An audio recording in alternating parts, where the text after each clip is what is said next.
अस्सलाम वालेकुम dear student. अभी हम स्टार्ट करेंगे रिस्ट्रिक्शन मैपिंग।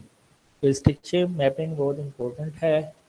इस लिहाज से इसमें हम इसकी बहुत ज़्यादा एप्लीकेशन है और इसको हम बहुत से वेरियस टूल्स में यूज़ करते हैं। Restriction map is a description of restriction endonuclease cleavage site within a piece of DNA कि कहाँ पे आपका एंडोन्यूक्लियस कट करेगा, उस कट को पहचानने वाली चीज़ को हम रिस्ट्रिक्शन मैपिंग कहते हैं। Restriction enzymes that recognize a specific sequence in a DNA molecule and cuts type 1 and type 3 recognize specific sequence but cut elsewhere. Type 2 cut only within the recognition site. Arrangement of breaks, blunts and cohesive ends produce करते हैं after cut। तो आपको पता ही है mostly जो आपकी restriction jam है वो टाइप 2 हम यूज़ करते हैं क्योंकि वो एक स्पेसिफिक लोकेशन पे कट लगाते हैं। और जब कट लगता है तो दो तरह के एंड यूज़ होते हैं बनते हैं। अगर दोनों स्टैंड के ऊपर इकट्ठा कट लगता है तो ब्लंट एंड प्रोड्यूस होते हैं। तो एक में थोड़ा पहले कट लग गया और दूसरी नीचे वाली में थोड़ा बाद में लग गया तो उसको हम उससे जो कट प्रोड्यूस होंगे वो कोहेसिव एंड प्रोड्यूस करेंगे। A particular restriction enzyme generates a unique family of fragments from a particular DNA molecule.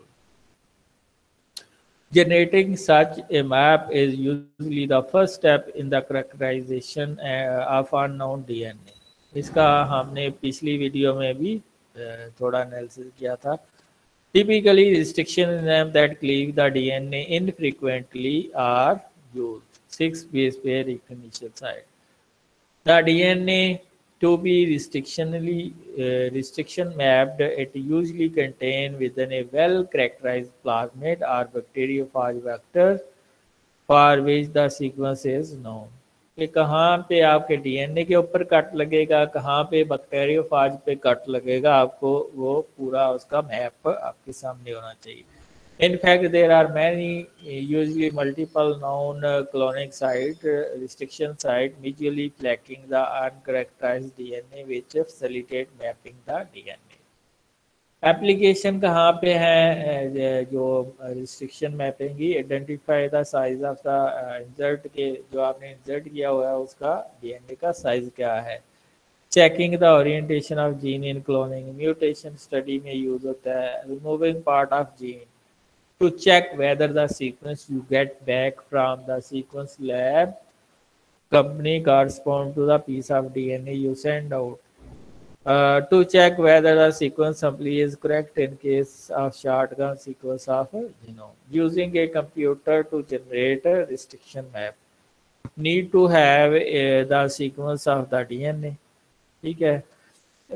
If the sequence is known, it is a simple matter to feed that sequence into any number of computer program which वो nab cutter हो सकता है, वो web cutter हो सकता है, which will search the sequence for dozen of restriction and then recognition site and build up for you. अब आपके पास एक जीन की सीक्वेंस है, ठीक है, या मल्टीपल जीन की सीक्वेंस है, उसको आपने कंप्यूटर में डाला है वेब कटर में या नेब कटर में। ठीक है, नेब कटर मोस्टली हम यूज़ करते हैं और वो जब डालते हैं तो वो बता देगा कि इसमें से कौन सा एंजाइम इसके ऊपर अप्लाई हो सकता है और उसकी कटिंग पोजीशन क्या है। तो मोस्टली हम ये नेब कटर टूल यूज़ करते हैं V2।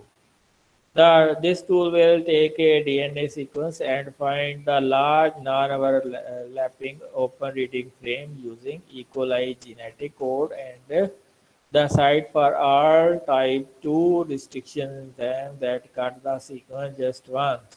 ठीक है।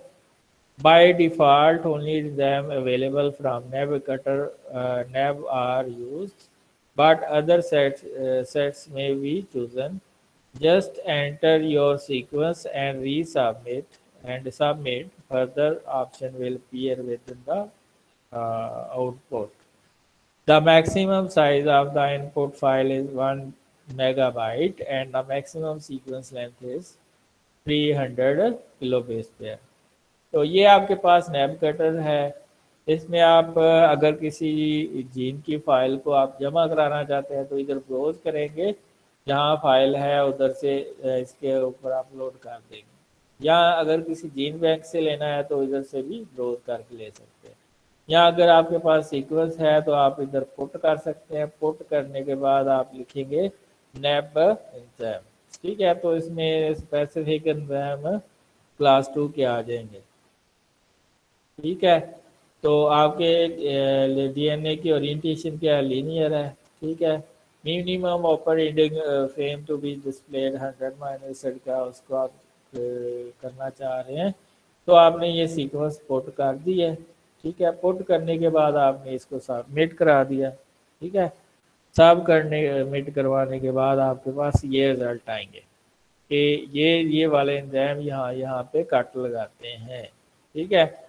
ये एक 104 अमीनो एसिड की सीक्वेंस यहाँ से लेके यहाँ तक ओपन रीडिंग फ्रेम उसने आइडेंटिफाई किया है, ठीक है। अब ये जो रेड कलर शो हो रहा है ये ब्लंट एंड प्रोड्यूस करेगा, ठीक है। और ये जो ऊपर और नीचे थोड़ा सा वेरिएशन है, इसमें 5 प्राइम एक्सटेंशन होगी। और अगर ये नीचे की तरफ ये दाएं तरफ है तो 3 प्राइम एक्सटेंशन प्रोड्यूस होगी। और अगर ये सिग्नल आपके पास ब्लैक एरो है, ये कट एट वन स्टेट, तो ये आपको बताएगी कि कहाँ पे कट लगेगा, ठीक है। तो ये सारे एंजाइम आ गए हैं जो कट लगाते हैं। इसमें उसने बता दिया कि NEB single cutter restriction enzyme मेन non overlapping minimum 100 minus eight 104 minus operating frame है। इसमें जीसी कंटेंट बता रहा है 60% है और 80 कंटेंट राउंड अबाउट 40% है। तो ये इसने एंजाइम बता दिए हैं कि इसमें जो एंजाइम है वो कहाँ पे कट लगाता है और इसकी एक्टिविटी किसकी 100% है, ठीक है। मसलन ये इसकी 100% है, इसकी भी 100% है। ये जो आपका ये एलम है 1, इसकी एक्टिविटी यहाँ पे 1 और 2 पे 100% है। तो ये जो यहाँ पे कट लगना है उसकी एक्टिविटी और उस लिहाज से उस कलर में दिखाई देगी। तो आपने जिस एंजाइम को यूज़ करना है उसको सिलेक्ट कर लेना है। मसलन आपने BCC1 को सिलेक्ट किया है, ठीक है, क्योंकि इसमें 1 के ऊपर 100% एक्टिविटी है, तो आप देंगे इसको सिलेक्ट कर लेते हैं। क्यों? क्योंकि ये 4 कट्स लगाता है, ठीक है। ये इसको क्यों सिलेक्ट किया? क्योंकि ये 4 कट लगाता है।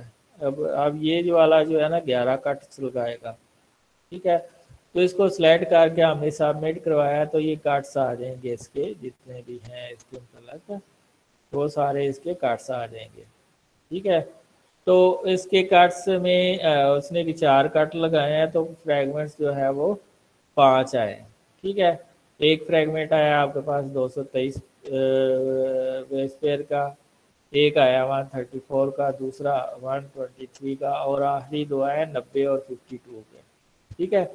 तो आपने जब इसकी पॉइंट ये असल में कस्टम डाइजेस्ट करेंगे तो ये इसमें टूल सेलेक्ट करेंगे तो एक तो आपको वो बता देगा कि कौन कितने कितने लेंथ के फ्रैगमेंट्स बने हैं। दूसरा ये बता देगा कि जब आप जेल पे रन करते हैं तो ये इसका जेल का पैटर्न क्या होगा, ठीक है। मसलन 52 वाला ये सबसे नीचे होगा, ये सबसे ज़्यादा ट्रैवल किया है। 90 वाला दूसरे नंबर पे होगा, 123 वाला तीसरे नंबर पे होगा, 223 वाला एंड के ऊपर होगा। तो ये सारा आपको बैंडिंग पैटर्न बता देगा, ठीक है। तो इसमें आप कस्टम डाइजेस्ट करके व्यू जेल व्यू करेंगे। ये आपने जेल व्यू किया है, ठीक है। जेल व्यू के ऊपर आप क्लिक करेंगे तो आपके पास जेल का व्यू और फ्रेगमेंट्स आ जाएंगे, ठीक है। प्राइमर डिजाइनिंग क्यों करते हैं हम, ये तो हम पहले कर चुके हैं। इसके लिए ज़रूरी होता है पीसीआर के लिए ये शार्ट सिंगल स्टैंडर्ड लिगोन्यूक्लियोटाइड की सीक्वेंस होती है। जो मोस्टली हम करते हैं वो 18 से 24 न्यूक्लियोटाइड का प्राइमर होता है। Bind to a single standard template molecule act as a starting point of complementary strand synthesis in 5 to 3 prime and popular application in PCR। Primer selection criteria इसको तो इतनी दफ़ा कर चुके हैं, अब तो आपको फिंगरप्रिंट पे हो गया कि इसमें प्राइमर की लेंथ जो है 18 से 24 न्यूक्लियोटाइड, मोस्टली हम 20 न्यूक्लियोटाइड का करते हैं। GC content 40 to 60%, more than 3 GRC nucleotide at 3 prime end should be avoided as non-specific primer may occur। तो मोर देन 3G या C नहीं होंगे तो इसमें जो प्राइमर है उसका सेकेंडरी स्ट्रक्चर भी मान सकता है। Primer should and 3 prime and GRC or CG or GC। This prevent breathing of ends, increase the efficiency of framing. वो अच्छी तरह बाइंड करेगा डीएनए के साथ। should not be self complementary or complementary to other primer in the reaction of either primer, dimer and hairpin loop। कहते हैं कि दोनों प्राइमर की सीक्वेंस अगर एक जैसी है तो वो सेल्फ डाइमर भी बना सकते हैं, या अगर उनकी सीक्वेंस एक दूसरे से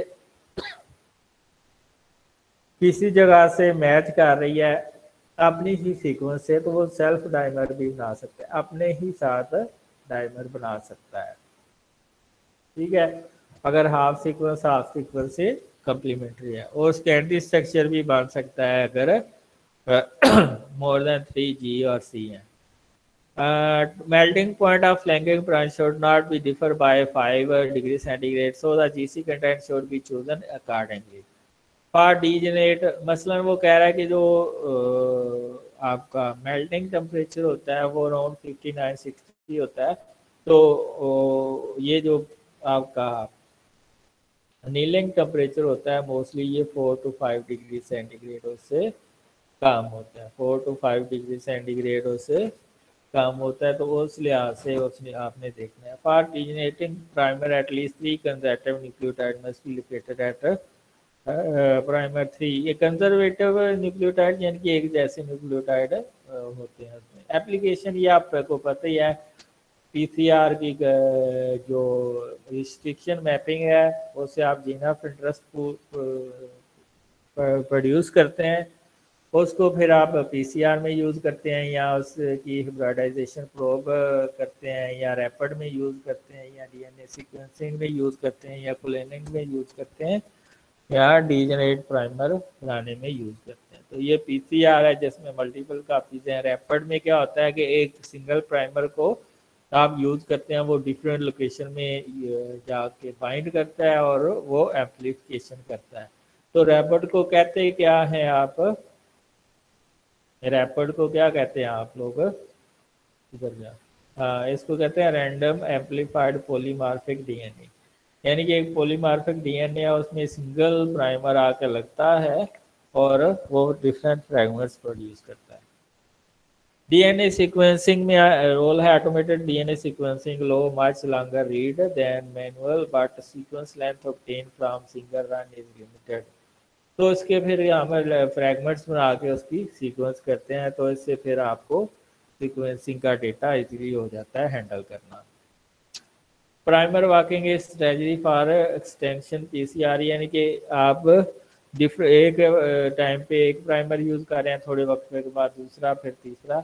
इसमें आप जो है ना लंबा डीएनए की एक्सटेंशन करवाना चाह रहे हैं। क्लोनिंग में है कि आप फॉरेन डीएनए वेक्टर के अंदर डाल के उसको बैक्टीरिया के अंदर एक्सप्रेस करवाना चाहते हैं, तो उसमें भी रिस्ट्रिक्शन एंजाइम यूज हो जाते हैं। Using computer program useful when many primer to be designed and synthesized. These tools may reduce the cost and time involved in the experimentation by lowering the chances of failed experiments. Both free and commercial software available। इसमें नेब cutter का मैंने बताया।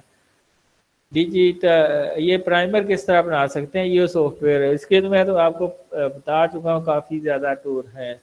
इसमें primer 3+ है, primer blast है, primer focus है, तो वो किसी भी के भी जरिए भी आप कर सकते हैं। ये प्राइमर 3 है, इसमें आप सीक्वेंस पुट करके प्राइमर हासिल कर सकते हैं। ये उसके आउटपुट रिजल्ट हैं। ये प्राइमर 2 आ गया आपके पास, फॉरवर्ड और बैकवर्ड। इसी तरह आप कर सकते हैं यूज दूसरे टूल अदर प्रोग्राम में। प्राइमर ब्लास्ट है, प्राइमर 3 ब्लास्ट है, तो इसको तो हमने बड़ी डिटेल में इसके लेक्चर यूट्यूब पे अभी अपलोडेड है, ये इसको आप देख सकते हैं। इसके अलावा आप डीजेनरेटर प्राइमर को भी बना सकते हैं। इसके भी एक खास साइट होते हैं जिसमें 3 न्यूक्लियोटाइड बेस पेयर कंजर्व रहती हैं। These would in fact be a set of primer which have number of options at several positions in the sequence, so as to allow the annealing to and amplification of variety of related sequence. For example, क्योंकि इसमें nerd sequence होती हैं, conserve sequence होती हैं, तो ये conserve sequence को जाके आइडेंटिफाई करके एम्पलीफाई करते हैं। For example, in the primer GC-CG-A, CGTA, the third position C and G and the fifth position C and G and RT, ये जो हैं वो constant हैं। That is, if you do not know exactly the sequence of the gene you are going to amplify, you insert wobble in the PCR primer where there is more than one possibility कि कौन सा primer लग के आगे वो amplification करेगा। For instance, if you just have a protein motif, you can back translate the protein motif to the corresponding nucleotide motif. तो यानी कि प्रोटीन से आप न्यूक्लियोटाइड सीक्वेंस जनरेट कर सकते हैं। Example of degenerate PCR primer design after a protein motif, ये आप देख सकते हैं। This gives A mix of 256 different nucleotide where the y is equal to c and t r t and r is equal to g r a and n is equal to g a t r c। degenerative nucleotide codes ये r is equal to ag, y is equal to ct, mg is equal to at, g is equal, k is equal to gt and n is equal to ac gt sequence दिया था। इसके अलावा remember degeneration obviously reduce the specificity of the primer, meaning mismatch opportunities are greater and background noise increases। PCR जब run होता है तो उसमें noise बहुत ज़्यादा प्रोडक्शन होती है। Also increase degeneration mean concentration of individual primer decreases, thus the greater than 512-fold degeneration should be avoided। Why use degenerate PCR? Degenerate PCR has proven to be very powerful tool to find new genes or gene families।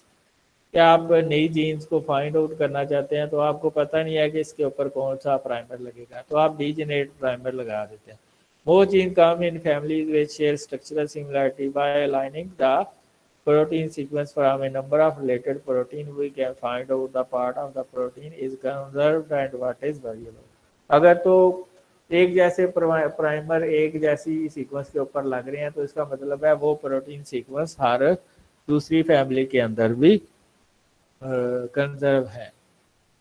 Checking primer लिगो analyser से कर सकते हैं। लिगो analyser 3.1 से आप उसकी characteristics को find out कर सकते हैं। ब्लास्ट से कर सकते हैं और दूसरी टेक्निक है जिससे आप कर सकते हैं। तो आज हमने पढ़ा है कि जो नेब कटर है उसके ज़रिए हम किस तरह जो है डीएनए को डाइजेस्ट करके उसका हम पैटर्न देख सकते हैं और वो उस कहाँ कहाँ पे यूज़ हो सकते हैं और प्राइमर को किस तरह हम डिज़ाइन कर सकते हैं। That's all. हाँ जी, क्वेश्चंस करें आप, जितने हो सकते हैं क्वेश्चन करें।